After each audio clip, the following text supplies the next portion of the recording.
বাঁচা মরা লড়াইয়ে কিছুক্ষণ পর মাঠে নামছেন Mumbai Indian versus Delhi capital, যেখানে হারলেই এবারের সিজন থেকে ছিটকে যাবেন মুস্তাফিজের দিল্লি ক্যাপিটালস। মুস্তাফিজকে দলে নিয়ে একাদশ সাজাচ্ছে দিল্লি ক্যাপিটালস। প্লে অফ নিশ্চিত করতে মুম্বাইকে হারাতে মহাশক্তিশালী দল নিয়ে মাঠে নামছেন অক্ষয় পাটেলরা। বাঁচা মরার লড়াইয়ে শীর্ষ 4-এ অবস্থান করতে এবার কঠিন সমীকরণ মিলাতে হবে মুস্তাফিজের দিল্লি ক্যাপিটালকে। শীর্ষ 4-এ অবস্থান করতে হলে মুম্বাইয়ের বিপরীতে নিজেদের জয়ের পাশাপাশি তাকিয়ে থাকতে হবে মুম্বাই ও পাঞ্জাবের ম্যাচে যেন হার নিয়ে ফেরে লখিমপুরের মুম্বাই, কিংবা মুম্বাইকে হারানোর পর নিজেদের পরের ম্যাচে পাঞ্জাবকে হারাতে পারলেও প্লে অফ নিশ্চিত দিল্লির।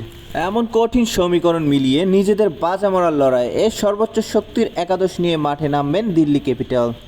এদিকে মিচেল স্টার্ককে হারিয়ে কিছুটা শক্তি হারিয়েছেন দলটির বোলিং ইউনিট।